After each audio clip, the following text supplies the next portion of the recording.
My people. What's going on, everybody? We get this live on Instagram as well. Thank you very much for tuning in. Appreciate you guys being a part of the postgame show. Lakers over the Minnesota Timberwolves, 111-102, the final score. All right, we got a lot to get into tonight. Ugly game. Not pretty. They do walk away with a W. They are 15 games over 500.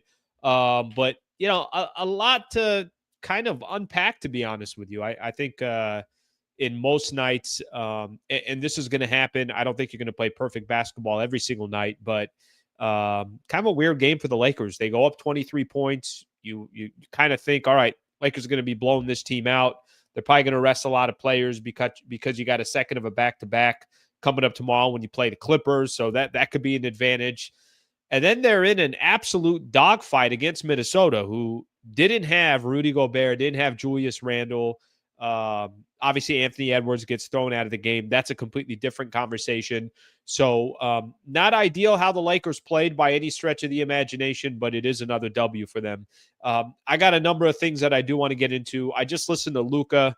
He was talking to Mike Trudell, so they were talking a little bit about just his performance, how he was struggling from the field. Certainly, that's going to be a conversation. LeBron having another big night, 33 points and 17 rebounds. That'll be another conversation. Rui Hachimura. We got to find out what's going on with Rui. Left knee strain. That doesn't sound good. You saw LeBron also kind of, look like he was a little bit ginger too with his calf, I think it was. At least it appeared that way. And because they got another game coming up tomorrow, how much of an effect is that going to have on tomorrow's game against the Los Angeles Clippers? But let's start off with this. First things first. They got another W. So let me just kind of start there. And trust me, there's plenty of different ways to go in this game. But just when the dust settled tonight, did you win the game or did you lose the game? They won the game. And if you go look at the standings right now, and I saw this a little bit earlier, I saw that Denver lost a little bit earlier. Guys, nobody's going to play perfect basketball. That's not possible. That's not going to happen. And I'm just setting this up because I don't think tonight was good basketball. I don't. I thought it was an ugly brand of basketball, but I'd rather win and not have a good game than lose and also not have a good game. So you might as well just take the W, even though it didn't go as planned. But with this win for the Lakers, they're now 36-21. They've won 4 games in a row. They're 8-2 in their last 10 games. They passed Houston from number 5 to number 4. And they now have the same amount of losses as the Denver Nuggets with 21 losses. Denver's got 21, Lakers got 21, and Memphis, we know, has 20. So the Lakers within a game of the Denver Nuggets, within a game and a half of the Memphis Grizzlies. So that really, that's the thing that I'd walk away with. And it's not to say that I'm not going to be critical tonight, because I am going to be critical tonight. I think there's some areas of the Lakers that we saw tonight that is a little bit concerning, that when, you're going up against a good team, you don't have this much margin for error. And I think tonight when the Lakers went up 23, I'm not sure if they took their foot off the gas. I'm not sure all of a sudden it looked like the effort was different, a lot more standing around, less ball movement, less trying to take the ball to the rack, depending too much on the three-point line. So there's a lot of areas that the Lakers could be a lot better on. But I want to point out the fact that they won the game. This is what it does in the standings. Every team in the NBA has bad games, and I thought the Lakers didn't have a great game tonight, but still walked away with a win. Still walked away with a W. Now, how did they get that win? Predominantly, they got that win because LeBron was 11-21 from the field, had 33 points, had 17 rebounds, and had 6 assists. He was really the only one. Maybe you want to throw Austin Reaves in there as well, even though both of those guys, between Austin Reaves and LeBron, they had 8 turnovers between the two of them. But Bron kind of set the tone to start the game. And then, like I said, eventually ended up with the 33 points and the 17 rebounds. So that part, you obviously pay a ton of attention to, because I don't think they're coming away with this W if it wasn't for what Bron was doing for the most part in this game. I know there was stretches in there where he looked phenomenal and then things kind of calmed down. Defensively for the Lakers, I'm seeing a stat here that Minnesota or that the Lakers in the last 5 games are giving up basically 100 points per game. So another reason why the Lakers got this W, it helps that a lot of the key players were missing for the Minnesota Timberwolves. So something to keep in mind on that front. As I kind of go down the roster here and I look at a couple of the other players, Reaves, 23 points, 6 rebounds, 5 assists, 2 steals. Again, I will say this. I was not a fan of just the Lakers. I felt like there was a lot of standing around, not enough ball movement, and then too dependent on the three-point line. I don't know what was going on with the free throws with the Lakers. They got there 46 times and shot under 70% from the free throw line. I mean, you shoot 80% from the free throw line, this game was over before the fourth quarter would start. So weird combination, right? You still took 41 threes, but you got 46 free throw attempts. I thought the 11 for 41 from the three-point line, 26.8% from three. The game they played Denver, up in Denver, I think they shot close to 50% from three. So it just kind of shows you, hey, if the three's falling, the type of win that you can have. If the three's not falling, you're in a game all the way to the end, and it's obviously going down to the wire. All right, I got a lot of other things I want to get into, and I'm going to spend some time talking about Luca, some of his shot selection and everything else. We'll do that in a second here. Let's get JJ Redick. I mean, I'm not going to speculate on the severity of the injury. I'm hopeful that it's nothing serious. For tonight's game, that seemed like you're still getting a lot of good shots, still not going down, missing a lot of free throws. Do you feel like you rode the defense, or how did you end up carrying it out? I think early it was defense. We still had some good stretches in the last 3 quarters. Offensively, I liked a lot of what we did. Our spacing was much better than last game. Thought we handled a lot of their pressure well for the most part. I think we ended up with 13 turnovers, had a shot clock violation. Bron missed the lefty lay. The last 2 games we played these guys, we had 22 and 23 turnovers. So that was important for us. The 16 offensive rebounds were big. I think Luca and Bron, for both those guys to get 12 defensive rebounds and 11 defensive rebounds was huge. One of you guys asked me pregame just about their rebounding and how important it is for our team as we, play a lot of lineups that don't have a traditional center. Luca came into tonight, I think, shooting 25% from 3 since he joined you guys. Goes 1 for 9 tonight. As part of the kind of onboarding process, like you're gonna let him kind of shoot his way out of this to try to get comfortable. I mean, we trust Luca as a shooter and as a decision maker, and the type of shots he's been able to create throughout his career. And I think we've all had stretches like that, and he'll find his rhythm. We're confident he will.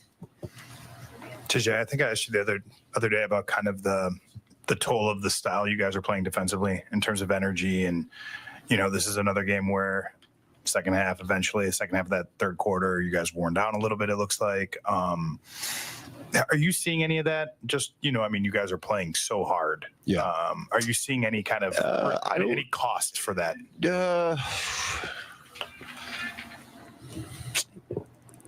No, certainly the transition defense hurt us tonight. I thought in the half court we were excellent. Only a few game plan mistakes. You could certainly speculate maybe the shooting woes are because guys are playing so hard defensively. Maybe I don't know. I know we've had some good games where we played as hard as we played tonight, shooting the basketball. So something we'll monitor for sure. JJ, to piggyback, as a shooter yourself, obviously, some of these looks that these guys are getting wide open as Dodo like to say, the buck naked shots. Is it harder sometimes in the flow of a game to make those than if it's contested or there's a guy close? No, I don't necessarily think that. I think it's just more about just the rhythm. Again, this is now 5 of 6 games where we haven't played against coverage outside of a few minutes with Luca Garza and Dwight Powell. So, playing against switching defenses for anybody is can throw you off rhythm. All right. Stop it right there. JJ talks on the Lakers win over the Minnesota Timberwolves. Okay, we got I was able to see some of the comments on here. So I highlighted a few of these here. So we'll kind of keep things going here. First things first, let's see what happens with Rui. The Rui piece of this, I think, is obviously another big piece to kind of figure out. I mean, if you'd asked me that question early in the season, it's like, hey, how impactful is Rui? Now it's he's a big part of what the Lakers are trying to do. And because of the Lakers situation with size, because of the Lakers situation of trading away Anthony Davis, not getting Mark Williams, kind of we know how, obviously all that unfolded. You got to have players like that. He is a starter. He's actually been a really big player for the Lakers so far, especially this last, I'd say, month and a half or so. He's been fantastic. So we'll find out. You heard JJ Redick say he doesn't want to speculate, so we'll just wait and see. I know there's another game coming up tomorrow, and I don't think I'm really referring to tomorrow's game. I just kind of mean more in general. Hey, is Rui good? Is Rui is he out for a couple of games, or is Rui out for an extended period of time? So I think that's going to be the concern as you think of Rui Hachimura here moving forward. So with all that in mind, the other thing that I'll say, and as you just kind of take one thing away from what JJ Redick was saying, he's talking about how he's asked a question about were the Lakers shooting woes because of how hard they've been playing on the defensive side. I'll say this, he's obviously not worried about Luca Doncic and his shooting woes tonight. But the one thing I would like to see from the Lakers is if the three's not falling, stop taking the three. I thought Luca's shot selection tonight was not good at all. Now, here's the beauty with Luca. The beauty with Luca is he'll still give you 13 rebounds, still get you 5 assists, which isn't crazy. But what I didn't like about Luca is 6 of 20 from the field. Half of his shots were from the three-point line, 1 of 9 from the three-point line. Rudy Gobert's not playing. Julius Randle's not playing. You got opportunities to take the ball to the rack. And I thought the Lakers, and listen, I get it. They shot 46 free throws. That's a ton of free throws. Luca got to the free throw line 12 times. So did Austin Reaves. LeBron got there 10 times. So it's not like they're not getting to the free throw line. But I thought for Luca, just too dependent on the three. Just taking too many threes. And his game and his skill set and how creative that he can be if the three's not falling. And you heard Stu Lance saying it in the broadcast. The guy, when he's missing, he's not just barely missing and the ball's online. Just doesn't seem like it's there. Now, do I feel good and do I feel confident that those shots are going to eventually fall? Yeah, they'll eventually fall for Luca. Luca's he's not a below 30% shooter, at least from a three-point perspective. I think that's what he's been so far with the Lakers. Maybe that number well down below 30 after the 1 of 9 from 3 tonight. But this was not one of Luca's best games. Even the game I thought against Dallas, I didn't think Luca played all that well. And I'm talking about more from just his individual shooting perspective. The good news with that is those numbers will improve. They will be more efficient. They will be better. He'll start hitting some of those shots. I just don't want to see the man fire up 9 threes if his three's not falling. It's the same thing I've said about Austin Reaves or LeBron or any of these guys. Sometimes that shot's not falling. If it's not falling, for Bron, he took 9 threes, but he was 4 of 9 from the three-point line. Obviously, Luca, much different tonight as well. All right, let's take a look at some of the comments here. I know we got a lot of comments here, a lot of people that want to give their opinion on this game. Mitch Potter. Mitch, thank you for being a part of the post-game show, brother. Big three, LeBron, Luca, and AR, 69.3% of the points, 69% of the rebounds, 76% of the assists, 43% of the steals, 50% of the blocks for the Lakers. Is that good or bad? I don't know if that's good. I think, it's probably going to be better for them to eventually have balance. By the way, this kind of just comes naturally. LeBron and Luca typically lead their teams in points, rebounds, and assists. That's very normal for those two players. Or if they don't lead their team in rebounds, they're pretty damn close to it, right? both of those players who stylistically play, from that perspective of being able to fill up the box score. But I think what you're also hoping for is Dorian Finney-Smith can take a little bit off your back. Rui can take a little bit off your back. Gabe Vincent and some of these other players. In a perfect world, that's what you're hoping for. Let's take a look at another one. Mitch, thank you for the super, brother. David Sabatini, we lose games like this last year when Ham was the coach. Yeah, I think this is safe to say. I'm hearing a lot less of Darvin Ham's name this year as the season keeps progressing. And the reason why I'm hearing less about it is because there's really no comparison. JJ Redick is having just such a phenomenal season so far. He really is. I mean, his first year coaching, he's coaching the Lakers, all the different changes, roster changes. And JJ's been excellent. He's got the Lakers, like I said, kind of knocking at the door here to potentially be a top 3 seed in the Western Conference. Whether it happens or it doesn't, I know Lakers still got, a ton of games left. The schedule's going to get more difficult, but they're right in that mix. I'll tell you this, they're top 5 in the West, and that's pretty much solidified. It would help a lot if they can, win these 2 games against the Clippers, or at least split against the Clippers, because it's the Clippers that are sitting in the number 6 spot. All right, let me take a look at some more comments here. 40-year-old Bron, peak Ant-Man, peak Luca, peak everyone, and people still saying that this is Luca's team. What are we talking about? Mouse and keyboard, appreciate the comment, buddy. Well, let me tell you this. I think what you're hoping for is you want it to be Luca's team. And what I mean by that is that doesn't mean, Luca's making all the decisions. It doesn't mean Luca's the leader. It doesn't mean everything runs through Luca, as in the final shot of the game, it goes to Luca. But what I mean is you want Luca to be the Luka Doncic he was in Dallas, because if he's all of a sudden a top 5 player in the league again, and still is, and everybody's expecting him to be that, and you also got LeBron, who's playing like a top 10 player in the league this year. I'm not going to sit here and rank them all for you, but Bron is basically playing like a top 10, top 15 player in the NBA. For the Lakers to have as much success as they possibly can, you want Luca to be 1 and LeBron to be 2. And that doesn't, again, I don't want people to interpret this. Luca didn't just come, hey, this is Luca's team, and, whatever he says goes. That's not my point. My point is for the Lakers to have potentially as much success as possible for the remainder of this season, including the playoffs, you want Luca to be that top 5 player. And if Luca's that top 5 player, but I understand your point. Your point is, go look at tonight. It was Bron with another 33 and 17 at age 40. It was LeBron in the last game against Dallas where he scored 16 points in the fourth quarter to close out that game. So I understand what you're saying as far as the value that he is, but I think in a perfect world, I still think you would like to have, Luca be the man, because if Luca's the man, LeBron's already going to be the man.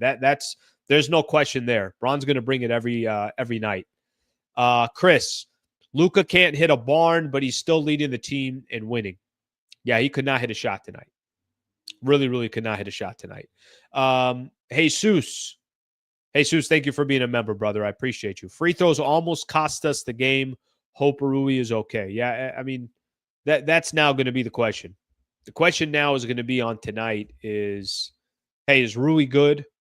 Obviously a key piece in this game, a key piece to this team right now. That part's going to be, obviously incredibly important. Let me look at a couple things here. I just want to see if they sent anything out. Sometimes we may get something that offers a little bit of an update, but I don't see anything right here. So we'll kind of keep an eye out on that. And if we see anything as we're doing that, I'm going to check a couple of the beat reporters. McMenamin had put this out 12 minutes ago, but it was really just the quote from JJ Redick. We'll get more information in the next 24 hours. I'm not going to speculate on the severity of the injury. I am hopeful it's nothing serious. All right, we'll wait on that. All right, let's get a couple more of these in here. This is interesting. I saw a lot of these comments in the chat. A lot of people talking about Dalton Connect.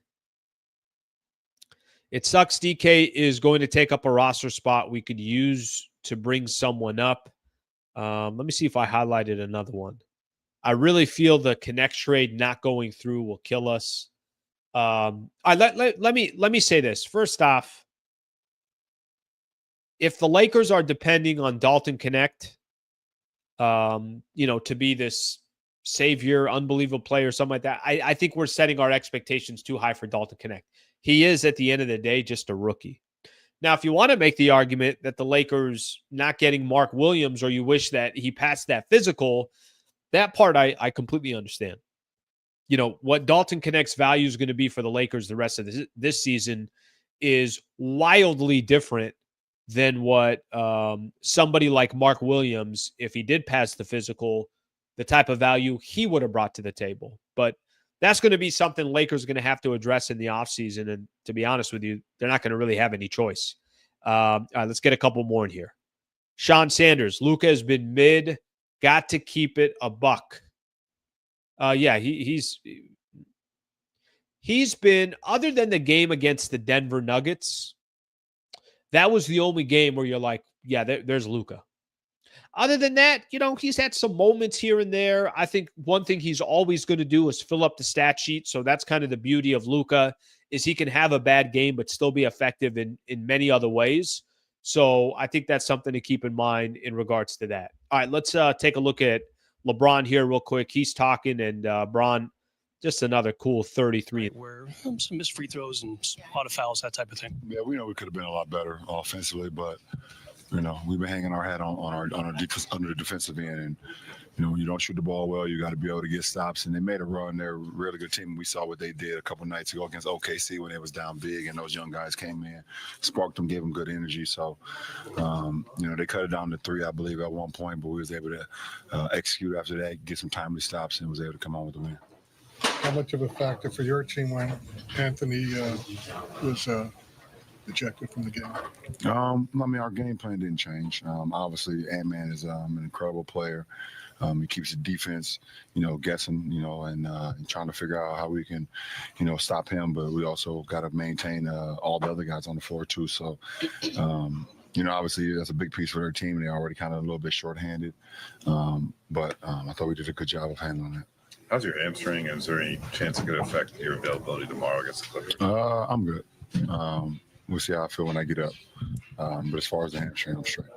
LeBron, I think it was the first possession of the second half. You end up in the front row trying to close out a Naz Reid. That's sort of been this team's MO here over the last 20 games, plays like that. How sustainable do you think this is for you guys to play this hard every night? And is it just who you guys are at this point? And that's who we are. Obviously you got to have bodies, and that's always most important. You have enough live bodies that be able to go out there every night. But it's sustainable. And in order for us to win, we have to play hard. There's nothing wrong with that. The 3 that Luca finally got to go after I think it was over 8 from 3 at that. Is that kind of a reminder that, like, you guys are winning with him not playing up to his best to what could be possible when he gets locked in? Well, he's locked in. He's just, locked in a rhythm. Yeah, locked into a rhythm, and it's gonna happen. So we're not worried about that. So to be able to still maintain our game, and him to still be able to make an impact, with him not shooting well right now, that's what makes him special. Rui's been a big part of what you guys have done. Did you get a chance to talk to him at all? I have not seen him. Nope. If he is out for any period of time, how comfortable are you with the wings you guys have and Vando and Yeah, we're comfortable. But obviously Rui's a big piece of our puzzle. So we hope he's not out too long. We don't know. I have no idea what the update is. I haven't seen him, and so we go. I don't want to speculate, and we have guys that's ready to go. On that side, with Ant considered, one of the possible future faces of the league, was being the face of the league something that you actively wanted, or was it something that everyone else decided for you? And what has that responsibility meant to you? No, Ant already said he don't want it. I know. Yeah, Ant said he ain't trying to deal with that. And Channing Frye said it the other day too. It's unfortunate, but I don't know. why do you want to be the face of a league when all the people that that cover our game and talk about our game on a day-to-day basis on everybody? You have that responsibility. It's just weird. It's weird energy from the people that I don't know, but. Channing, he said it. He said it perfectly. Couldn't say it no better. But Ant said he don't want it. Obviously, I didn't ask for it, but I knew there was a responsibility for me, not only to my family, my friends, my community, and whoever that was going to follow my journey throughout my career. Not only in Ohio when I started there, but all over America and all over the world when I traveled all over the world. So.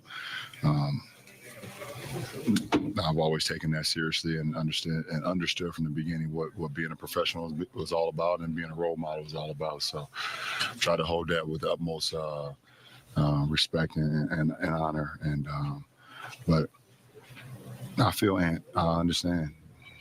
I completely understand. This is weird energy when it comes to that. So. Last question. All right, we'll stop it right there. I think that's good right there. All right, interesting stuff from LeBron right there. By the way, can I say this real quick about Anthony Edwards? Are we really throwing Ant out of the game? I mean, are they really throwing Ant out of the game? Does that referee not know that he already had a technical foul? Is that really how you want to throw Anthony Edwards out of the game? You know what's funny? Typically, when a player gets thrown out of the game, I wrote this. Sometimes I'll take notes while I'm watching the game, and I'm looking at a crowd's going to react a certain way when a star player from the opposing team gets thrown out on the road. Imagine if LeBron got thrown out and this game was at Minnesota. Do you know what the fans would be doing in Minnesota? They'd be, I think they would be, I'm assuming, right? Because they're trying to get a W. They'd be cheering, things like that. Did you guys hear the Laker fans? Nobody was cheering. They're like, what are you doing? Why are you taking out one of the stars of the game? You're taking him out because he chirped at the referee for not making a call? Like there has to be a scale for an ejection, right? Like a player really has to do something where we could all sit there and look at each other and say, yeah, he should have got thrown out of the game. Is that what you want to do for people who are spending that much money on tickets to come to a Lakers game, or the game was on NBA TV, obviously on Spectrum as well? Look, I want the Lakers to win. I also want to see Anthony Edwards play. I do. So I don't know what the hell they were doing. Interesting comments too from LeBron about the, why do you want to be the star of a game, or why do you want to be the star of the league? It comes with a weird energy. Yeah, the NBA does have an interesting energy right now. A lot of the storylines is very little on praising the game. It's more on really shitting on the game.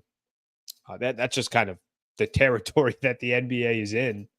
There's certain players that usually most people speak high about, and then there's other players that always have kind of a negative connotation to them. It is kind of probably a weird energy from that perspective. Okay, let's get back into some of the chats here. Here, let me see. Let me actually see some of the comments here. The refs bailed us out. The problem with the refs bailing, the Lakers out or whatever the case is I don't think you want that in your league. Is that really how you want to take Anthony Edwards out of the game? That's how you want to eliminate him from a game, not on a, I don't know, completely exploding on a referee or a dirty play or a dirty elbow or something like that. That's how you want to take out one of the stars. All right, let's see what else we got here. Refs were feeling themselves. We need AI refs.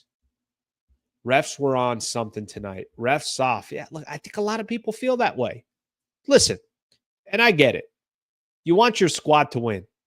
I understand that. I'm not telling you, that, Laker fans, of course, getting this win's a lot easier if Anthony Edwards is not there. But I'd like to see Anthony Edwards play basketball. That's part of the reason why I was excited about this game tonight, is because Anthony Edwards.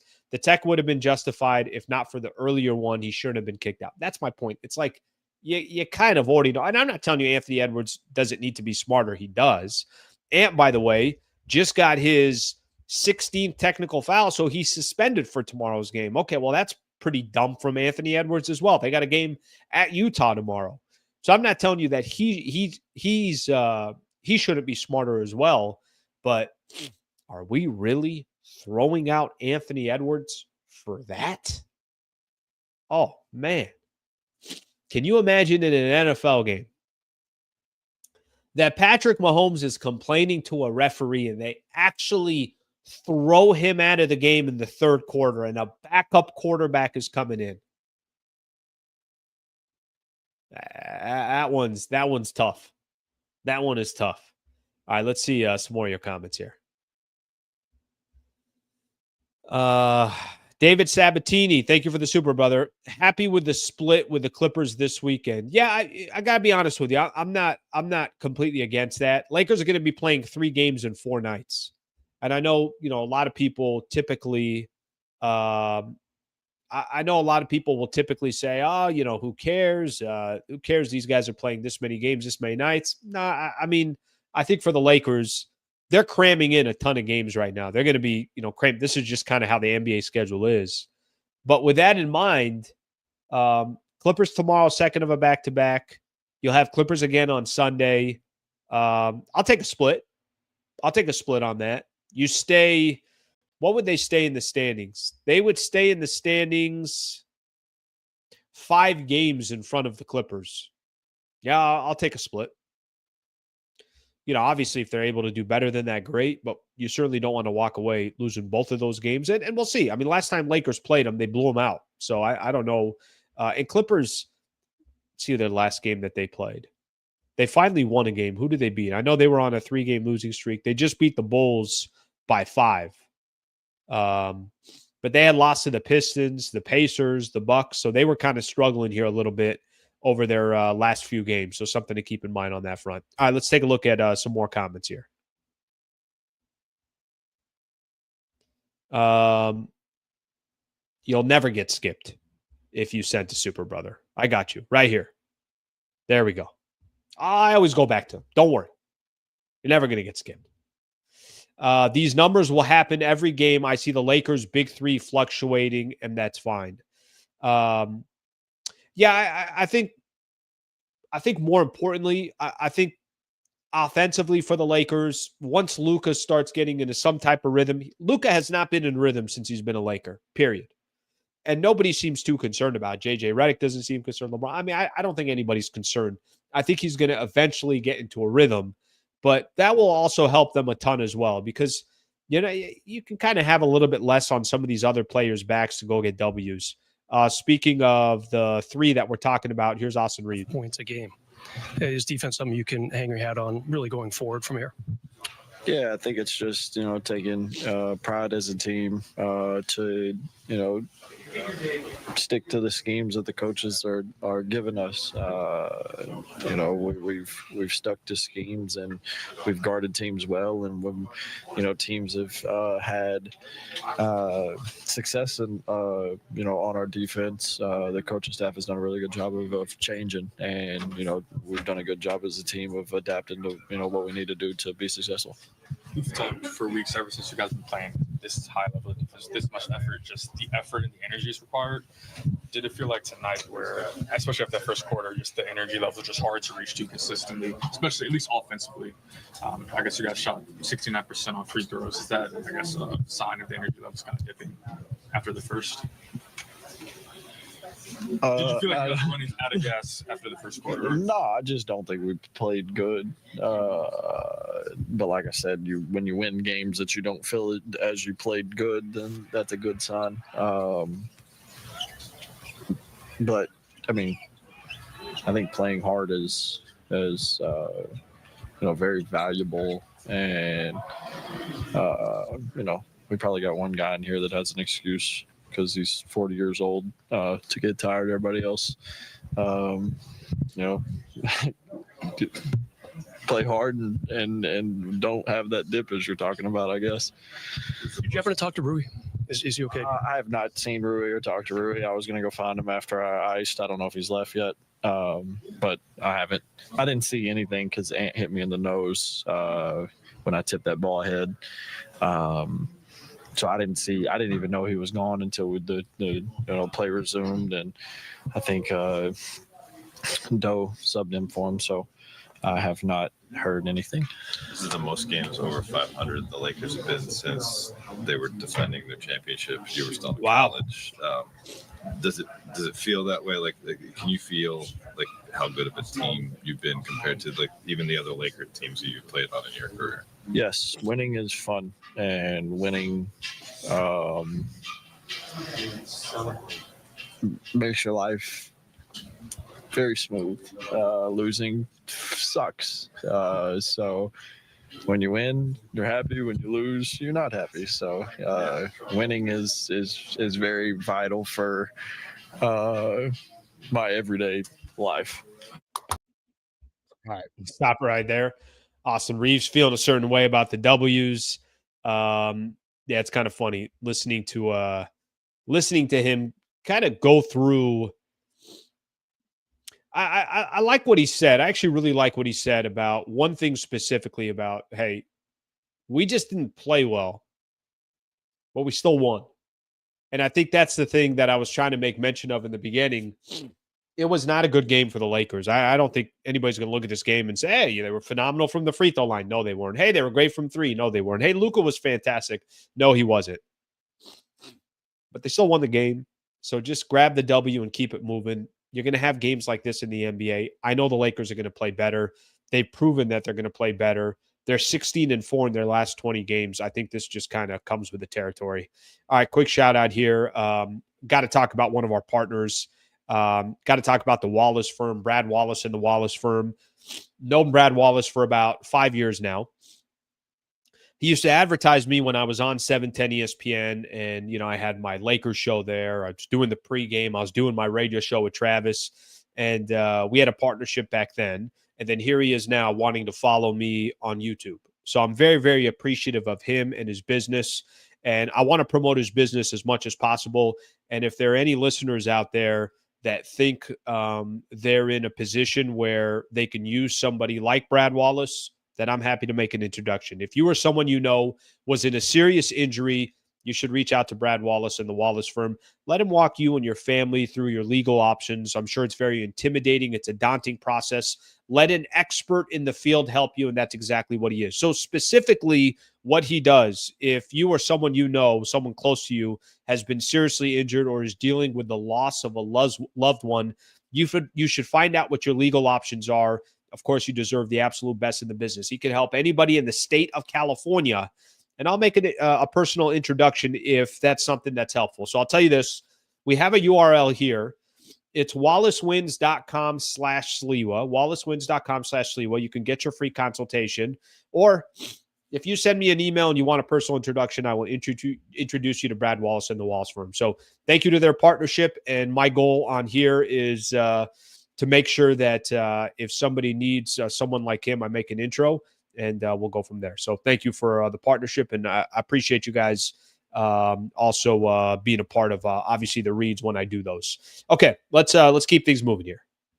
Excuse me here. Let's take a look at some of the comments here. All right, we got Sam Rodriguez. Who feels worse, Hurley or Ham? I'll tell you this. I mean, whether people want to give credit or not, Darvin Ham will always be able to say, hey, I coached the Lakers to the Western Conference Finals. So, I mean, to be completely honest with you, Frank Vogel, I'll use him as an example. He got ousted too. Okay, well, Frank Vogel won an NBA championship with the Lakers. But JJ Redick's been excellent. To be 15 games over 500, to be fighting for one of these top two seeds, potentially in the Western Conference, that really truly is incredible. I don't think anybody was thinking that in his rookie year. Nobody was thinking that. I'll tell you that right now, including myself, and I'm sure many others who were, whatever their thoughts were about JJ Redick becoming the next Lakers head coach, I don't think many people thought he was going to have this much success early on. All right, let's take a look here at some more comments. Let's take a look here. Let's see what else we got here. Nothing but fouls and free throws. Let's see what else we have here.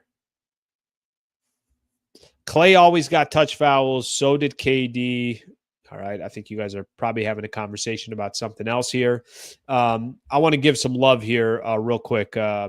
So I don't know if you guys know this, but it was about 2 weeks ago or so. Maybe we're getting close to 3 weeks. I started memberships. So it's a great way to support the channel. It's $3 a month. It's what we like to call being an MVP member. I mentioned it's kind of an important way for the growth of this channel. And if you become a member or you are a member, I've already put out 2 videos that are just strictly for members only. I'll have another one coming up this weekend. My goal is to basically do that once a week for now, but I'll do more as we kind of move along here. But with that in mind, if you want to become a member, I'm going to put a link right here. Mitch Potter has gone out of his way now. I think this is the 3rd time Mitch has gifted memberships to others. So, Mitch, I appreciate you doing that. That's very, very nice of you. Would love to get as many members as possible. If you guys want to support this channel, if you guys are a fan of what I'm doing on this independent space, and clearly, doing things on my own here, trying something a little bit different, taking an unconventional route of leaving the mainstream to come be 100% here on YouTube. And that was a choice that I made. These are great ways to support the channel. So whether I'm doing the morning show, the Sliwa show, or I'm doing this post-game show, I appreciate everyone that's already been a member. And if you want to be a member, I just put a link in there that you can join. Mitch, badass that you continue to do this. Thank you for gifting 5 members. Thank you very much for doing that. Okay, let's take a look here. I want to look here what other comments we have, and then we'll start looking at the Clippers game and go from there. All right, let's see what we got here. Let's see. Okay, Shorty, I got them all. You sent it now 14 times. I don't know how you sent them that fast either. Thank you for the comment. I appreciate it. Sleep, why do they keep double teaming Luca? Are you excited about March Madness? I think, it's something that the Lakers are doing as well. The Lakers are doing something to teams like Anthony Edwards they're leaning towards and trying to make Ant make a decision. Against the Dallas Mavericks, they're leaning towards Kyrie. They want to force other people to, obviously to make a decision. Like these are some of the things that some of these, you want to put all your attention on a star player if you can, and you want others to have to make decisions. A lot of teams will do that to Luca. The problem with doing that to Luca is you got LeBron still. And you got Austin Reaves, who's a playmaker as well. So I appreciate the comment. Let's get another one in here. All right, we'll see here if there's any other players talking. I want to also mention this here as we kind of keep going. I want to mention the next game for the Lakers. So I did mention they got a game coming up against the Clippers tomorrow. All right, where are the Clippers here? So 32-26 are the Clippers. Interesting game tomorrow. I think tomorrow's going to be a really tough game. I really do. I think tomorrow's going to be a really tough matchup for the Lake Show. I don't think it's going to be an easy game. I was looking at this a little bit earlier. I don't know how much you guys pay attention to this, but strength of schedule. Toughest schedules left in the NBA. Lakers 4th toughest schedule left. Clippers 5th toughest schedule left. By the way, Denver 3rd toughest schedule left in the NBA. Memphis, who's ahead of the Lakers, 9th toughest schedule. And then Houston, 17th toughest schedule. They're obviously ahead of the Lakers as well. So something to keep in mind. Something to keep in mind on that front as teams continue to battle and kind of figure things out. I don't know, and I actually genuinely don't know, so I'm going to find out right now, who's been healthy for the Clippers. So they played that game against the Bulls. I just want to take a look here. Who's been playing for them? All right, Kawhi played 33 minutes. It's big time minutes for Kawhi. So Kawhi's there, Harden's there, Zubats is obviously there. I think the only injury they have, and we'll find out here, Norman Powell questionable against the Lakers coming up tomorrow. So Norman Powell's questionable on that list.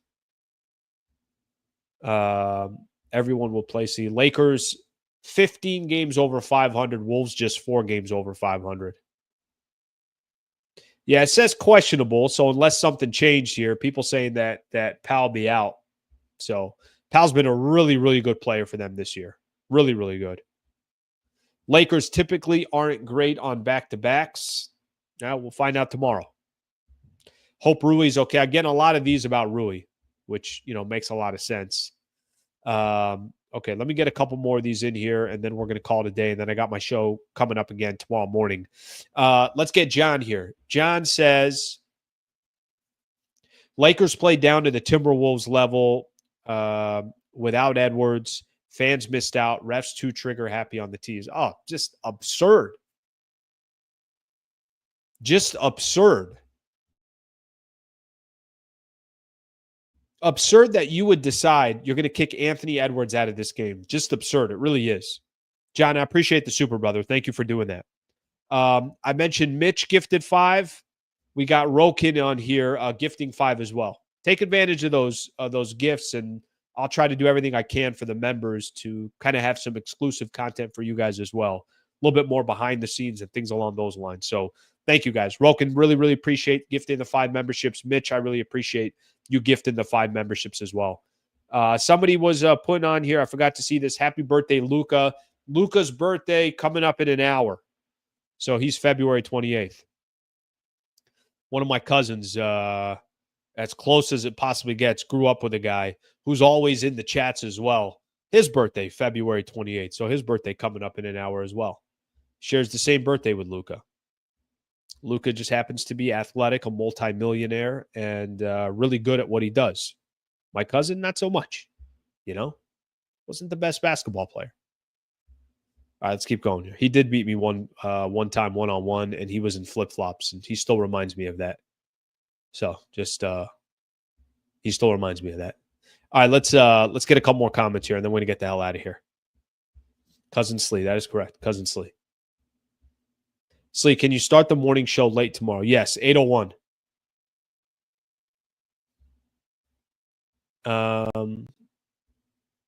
By the way, my bad if I'm sniffing all over the place. I'm an allergy guy. Weather changes a little bit. That's it. I'm done. I'm out. 3 to 6 weeks. Ask Lee, do you know how Braun is still doing this? No freaking idea. 33-17, like it's nothing. Like it's just another freaking day in the office. Like another freaking day in the office. Back on tomorrow, by the way, at 8 a.m. So just a reminder there. Monday, I'm going to have Brad Turner. I was talking to BT earlier today. So Brad Turner's the one that interviewed Anthony Davis.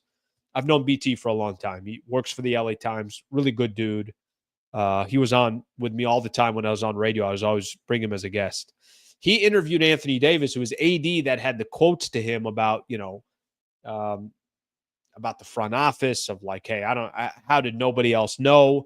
So I talked to BT for a while today, and it was kind of nice to chat with him about that whole situation. He's going to come on Monday, and we're going to talk a little bit about that, plus 2 Laker games against the Clippers. So that's coming up on Monday. So something to keep in mind here.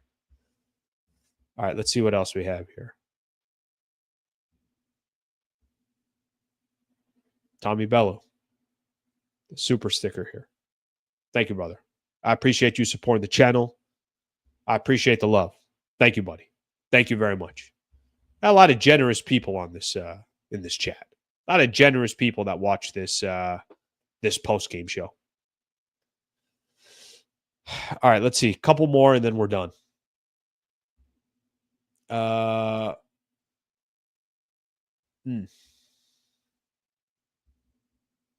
right, let's see what we got here. I might sound dumb, but I still don't think what you guys got for the playoffs. Luca fan and Mavs fan, just wait and see. I still don't think what you guys got for the playoffs. Okay, listen. Let me say this. And by the way, you give your opinion all day long. No problem at all. Especially if it's different. That's okay. You don't have to. We don't all have to be, you can be a fan, but you could also be honest. I think there's still a lot of question marks with the Lakers. I think that's completely fair. I've been listening to a lot of podcasts, on the Lakers, and I like getting different opinions and people that have no association with the Lakers as well, but they might just be NBA podcasters, whatever the case is. And I like listening to them. There's definitely people out there that have doubt about the Lakers. They're like, guys, they don't have any size. That's fair. Or guys, there isn't enough data to really know what this team is. Or yes, you got the win against Denver, but teams are going to adjust. Denver, you still got to play them 2 more times. You don't think Denver and Michael Malone are going to adjust? They're going to adjust. That's what happens in a 7-game set. So I think if you got some doubts about the Lakers and, you're questioning how deep of a playoff run can they make, that's completely fair. But the one thing that I will say that I think also goes the other way, the team was just put together. Luca hasn't even been good yet. He's had one really good game. Other than that, he's been very average, average to Luca standard. Well, what happens when you get proper amount of rest in the playoffs? What happens when Luca and LeBron get to adjust to what other teams are doing? JJ Redick has clearly shown that, hey, I can hold my own here as a head coach in the NBA. So I think you can kind of look at it both ways. You could sell me both ways. I was talking about this earlier in the week. I was saying if somebody told me today, hey, I really think Lakers can handle Memphis. Okay, give me your reasons for it. And if somebody else told me, hey, I really think Lakers are going to lose to Memphis. Like, okay, give me your reasons for it. I mean, we haven't seen them play with these two teams set up the way they are. So I think there's still, obviously a lot of questions that are left for the Lakers and some of these other teams in the NBA. But the one thing that I will say is the West doesn't really have this team where, nobody really knows what they can do. Okay, I didn't even know we were waiting for Luca, and somebody just told me Luca's talking, so we're going to Luca. With our defense, I think they scored about 16 points in the first quarter, so we got out and set the tone. But yeah, it's a win. A lot of things can happen in the game. In the end of the day, you want to win every game. When you hit that 3, you had a funny reaction. What were you feeling? I have no idea. The shots I make, it's just I have no idea what was going on. But when I left my hand, I knew it was good. So it's weird. Your dad covered his face when you made that 3. Are you surprised that you're still able to shock him with the shots you make? He probably said, finally, you made a shot. So I don't think he was surprised. He said, finally, you made a shot. Obviously, you have a body of work that's proven what you can do at this level. What's it like for you, having this little bit of a shooting slump since coming here?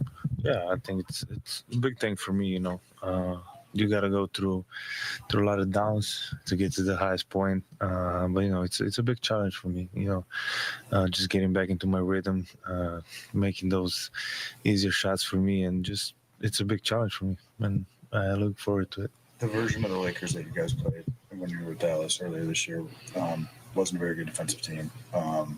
Certainly didn't play with this kind of consistent effort. I think the first play of the second half, LeBron is in the front row, flying at a closeout. You guys are getting at loose balls and stuff like that. Well, what have you sort of made of the defensive identity that's being kind of forged here over the last 27 games? Yeah, I think it's everybody's flying around. Everybody got each other's back on defensive end, and we cover for each other. I think that's the whole point of our defense right now. Luca, on media day, you said one of the things that you're most excited about is to learn from LeBron. It obviously hasn't been that long since you've been here, but so far, what's kind of your main takeaway from just being around him? Probably just being around him, the way he approaches the game, the way he do everything around the game, and also just being around him and watching him do this at 40 years old, which is insane. You know the plan yet for you tomorrow in terms of availability? It's going to be questionable, so we'll decide tomorrow how it goes. You were grabbing at your knee a little bit at your leg at one point in the game? Oh, yeah, I got knee-to-knee hit. But that's every game, so I'm good. Yeah. The Lakers, are already kind of like a big event type of feel franchise, but since you've joined the team, it feels like the attention and kind of the atmosphere is even amplified. How do you feel like that being your place you check into work every night? Like, it's amazing. I think the atmosphere has been amazing. Even when I'm playing bad, I don't think I had a good game here yet. So, but every time I even check in, they cheer for me. So this is an unbelievable feeling to be here. What was your reaction when you saw the Jordan ad? I'm curious the license plate. Oh, I already saw it before. I know it's coming. When you first saw it the first time, what did you think of it? Yeah, I liked it. I'm a big car guy, so there had to be a car in there, so it was a good idea. What are you part of the creative process, Luca, or did they just bring that to you? That one I don't really remember, but before they obviously checked with me. What did you think of the mural with Kobe? And we saw you shared it on your Instagram. It's unbelievable, it was after I was here maybe 3-4 days already a mural with Kobe. How much I admire him. So next thing I got to go check it out for sure. We saw him. You posted on Instagram. You've been sharing Luca 77s with. Rudy Fernandez working out with some of your, some guys you played with overseas. You've had like footballers have come through, Tony Cruz. Like, what's it been like with like the European stars, like that? The reaction to you being here now. It was good because the support was big, especially obviously the guys I know, from football players to basketball players, the guys I play with. So just the support, the amount of support there was unbelievable, and I needed that. Luca Cruz, obviously a Real Madrid legend. You played there. Like, did you start to follow that club super closely? The soccer team. Do you watch every game? Like, do you maintain connection with a lot of the guys? Has that been a part of your? Are you talking about basketball? Soccer, football. Yeah, there we go. It's both. Actually, there was a big game, so I watched it. They played Barcelona, they won, but I watch both. Every time I can, every time I'm not doing anything, practicing or playing, I'm watching both teams. Thanks, Luca. All right, we'll stop it there, primarily because it's over. Okay, so a couple things here real quick. Luca basically saying that he hasn't even had a good game yet for the Lakers, as in at crypto. We know the game that he had in Denver. So just a matter of time for him. But I do admire when somebody kind of admits it, doesn't kind of pretend like, oh, no, I'm good. And he's being honest, right? Like, I think that part is important. I think there's a little bit of acknowledgement, like, yeah, you're going to get a much better Luca as he goes forward. Okay, so let me do this. I start a couple of these. By the way, a couple of the people, while I was talking earlier, said, hey, Slee, Luca's on. So thank you for doing that. I appreciate you guys doing that. That helps me out, actually, a lot of times where I'm not even technically paying attention to the screen that's going on behind me, or the screen that I have that's connected to my laptop here. Okay, let's get a couple more in here. I got a couple more that I want to find. Okay, Herman had put out there that his birthday was on the 26th. Herman, happy birthday, brother. Here we are talking about Luca, talking about my cousin. Happy birthday to you, too, is on the 26th. So happy belated birthday there. All right, I got this one here. Luca will improve with time. I think we all agree with that. All right, here's another one here. What's up, Sliwa, Shadow Boxer, Coffee Drinker, and Solid Lakers Analysis Man? George, thank you for being on here. I appreciate that. I think the Coffee Drinker is going to go away for Lent. I don't know how I'm going to do that, but I've already called myself out on it, so I don't think I have a choice now. Elias, Lakers are a top 5 NBA team. We got to see more. I want to see more. Come back to me mid-March, and let's see where they are. But they are 16-4 in their last 20.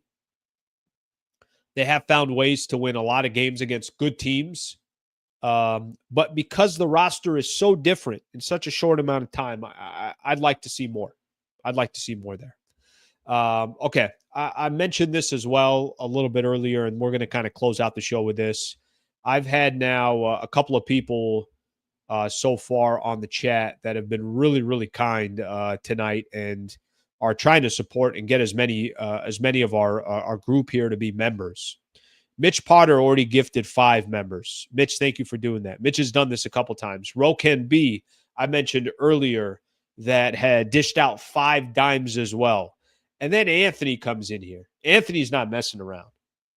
Anthony dished out 10 dimes through those no-lookers everywhere that you looked. He had 10 dimes basically in the first half. Thank you for gifting 10 MVP memberships, Hoops Talk memberships. So thank you very much for doing that. I hope you guys get a chance to take advantage of that. And I'll continue to try to do my best putting up some exclusive content. Or if you just want to support the channel, it's $3 a month. So I appreciate everybody kind of chipping in and doing that. We had a lot of other people send in some supers and things along those lines. So I really appreciate all the support, guys. I really do. Okay. I'm back on tomorrow morning at 8 a.m. We're going to keep this show rolling.